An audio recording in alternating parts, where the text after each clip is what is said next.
Hello friends. आज हम लोग बात करेंगे मरकरी पॉइजनिंग के ऊपर में।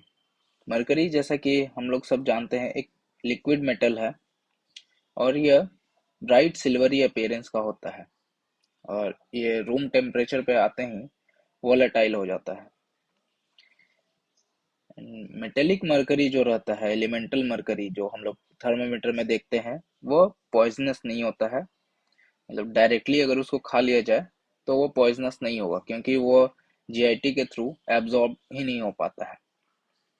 बट अगर यही मरकरी को हम लोग ब्रीथ कर लेते हैं वेपर के फॉर्म में, या फिर उसको वेपर के फॉर्म में खा लेते हैं, या फिर स्किन पे लगा देते हैं, तो हम लोग मतलब ये एब्जॉर्ब हो जाएगा और फिर ये पॉइजन की तरह काम करेगा।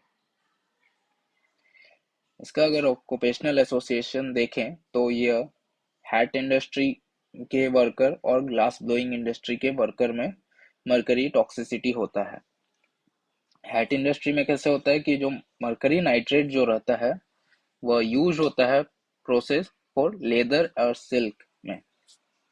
थस हैटर्स जो रहता है वो मरकरी टॉक्सिसिटी उसको होता है। और ग्लास ब्लोइंग इंडस्ट्री में जो रिफ्लेक्टिव सरफेस जो रहता है, मिरर की तरह दिखता है, उसमें मरकरी यूज होता है। इसका हम लोग एक ट्रिक है कि H G for mercury. H G होता है केमिकल फॉर्मूला मरकरी का, और H for hatters and G for glass blowers.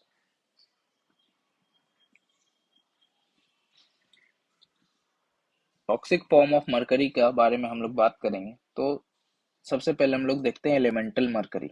जैसे कि हम लोग पहले बात किए हैं कि वो डायरेक्टली जीआईटी में एब्जॉर्ब नहीं हो पाता है। तो अगर एक पर्सन जो है थर्मोमीटर खा लेता है, जनरली ये बच्चों के केस में होता है कि बच्चा लोग थर्मोमीटर तोड़ देते हैं और उसका फिर वो टूटा हुआ पार्ट उनके पेट में चला जाता है। तो जो पेट में जो इंजरी होता है वह मरकरी के वजह से नहीं, बल्कि जो ब्रोकन ग्लास पीसेस जो रहता है थर्मोमीटर का, उसके वजह से होता है। भाई elemental mercury in thermometer doesn't produce any effect as is it isn't absorbed from the GIT। But अगर हम लोग इसको डायरेक्टली आईवी या फिर inhaled as a vapour form किए तो फिर ये टॉक्सिसिटी कॉज करता है, एलिमेंटल मरकरी भी।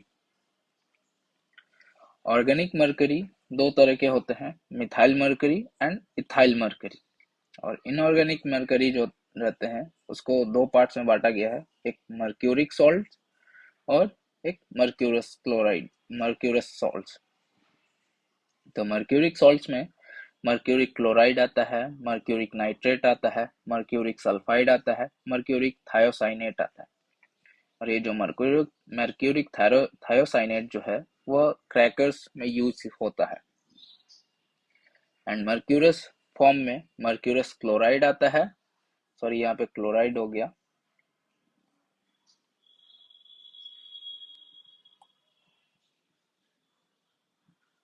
मर्क्यूरस सॉल्ट,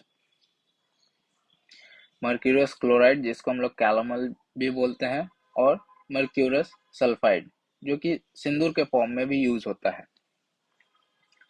डिजीजेस जो मर्क्यूरिक सॉल्ट्स कॉज करते हैं वो उनको देख लेते हैं आगे। सबसे पहले हम लोग इनऑर्गेनिक मर्करी के द्वारा जो डिजीजेस होता है उसको हम लोग देखते हैं।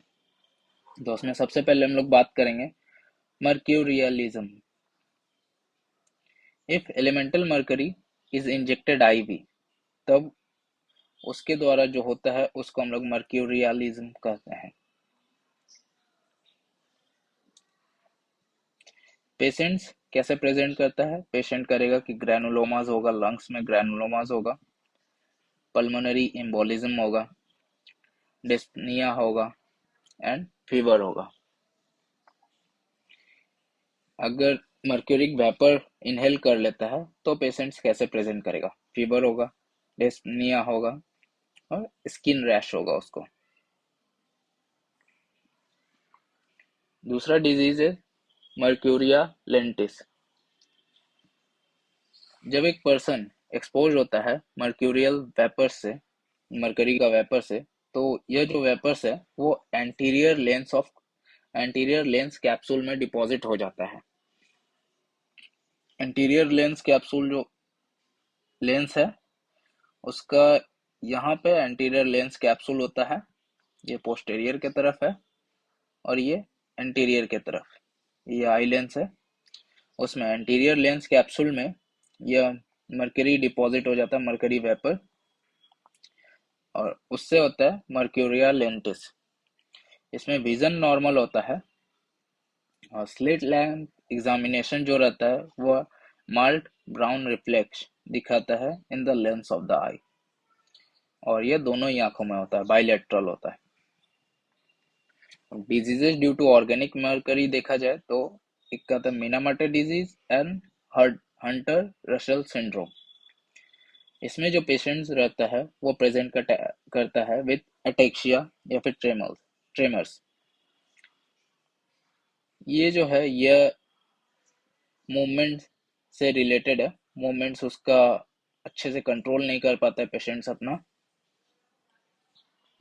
स्पीच डिस्टरबेंस होता है, विजन एंड हियरिंग डिस्टरबेंस भी होता है, and numbness in the peripheries, जो फिंगर एंड टोज है उसमें नमनेस होता है, एंड सीवियर केसेस में कोमा भी हो जाता है।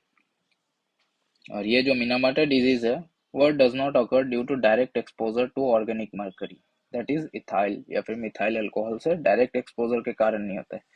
ये होता है कि फैक्ट्रीज ये सब से जो वेस्ट मर्करी वेस्ट से निकलते हैं मिथाइल मर्करी, उसको फीसेस खाता है, और यह फीसेस जो है फिर पर्सन खाते हैं तब उनको यह मिनामाटा डिजीज डेवलप होता है। मर्क्यूरियल इरेथिज्म वो होता है जब पीपल जो है वो एक्सपोज होता है टू मर्क्यूरिक सॉल्ट्स, एंड फिर इनको हो जाता है मर्क्यूरियल एथिज्म एरिथ्रीज।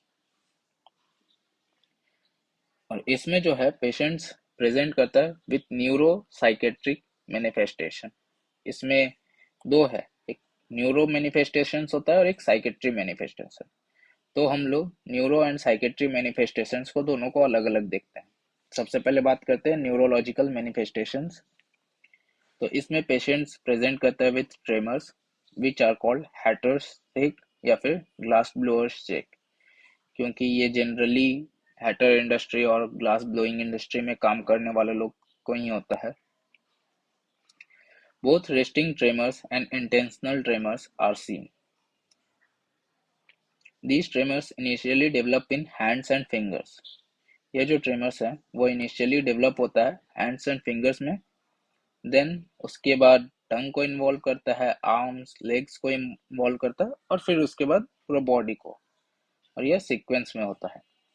इसी वजह से the patients present with typical symptoms which is worsening of the hand writing. ये एक टिपिकल सिम्टम है जो कि पेशेंट प्रेजेंट करता है कि उसका धीरे धीरे हैंड राइटिंग जो है पूरा खराब होने लगा। Involvement of tongue results in slurring of speech. Involvement of arms and legs result in ataxia. When the whole body is involved, the person will completely bedridden, जिसको हम लोग concussion mercurialis कहते हैं।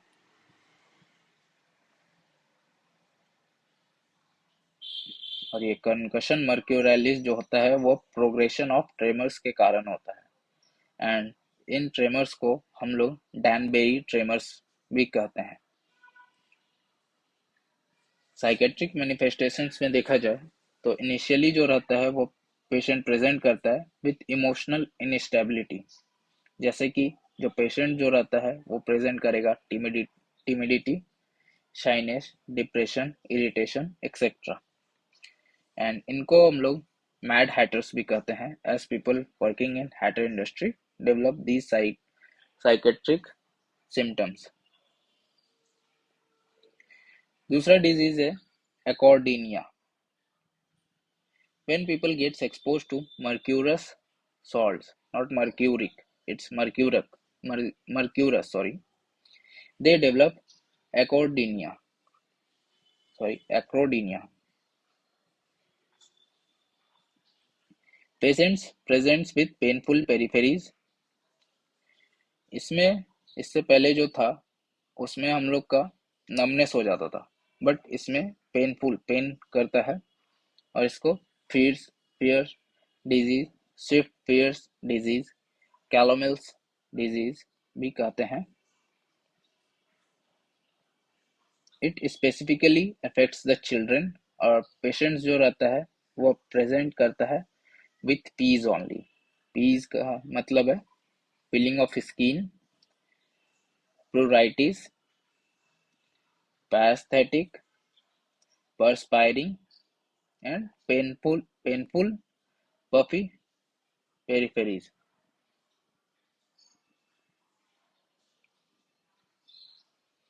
क्रोनिक मर्करी पॉइजनिंग को हम लोग hydrargyria भी कहते हैं।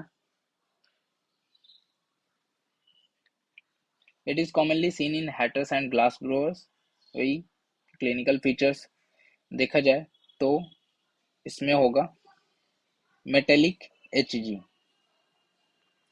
M for Minamata disease, E for erethism, T for tremors, A for acrodynia, L for mercuria lentis या फिर ब्लू लाइन इन गम्स।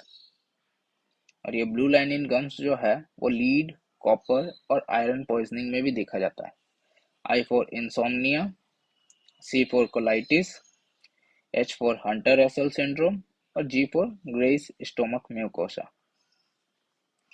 और इसका ट्रीटमेंट क्या है कि सबसे पहले जो जहां पर भी एक्सपोजर हो रहा है उसको रिमूव करो, फिर इसको चिलेटिंग एजेंट दो, और मोस्ट प्रेफरेबल चिलेटिंग एजेंट जो है वो बैल है, but it is contraindicated in organic mercury poisoning क्योंकि यह टॉक्सिक हो जाता है। और इसमें हम लोग डीएमएसए को भी यूज कर सकते हैं। Thank you. अगर ये वीडियो अच्छा लगे तो प्लीज सब्सक्राइब करें।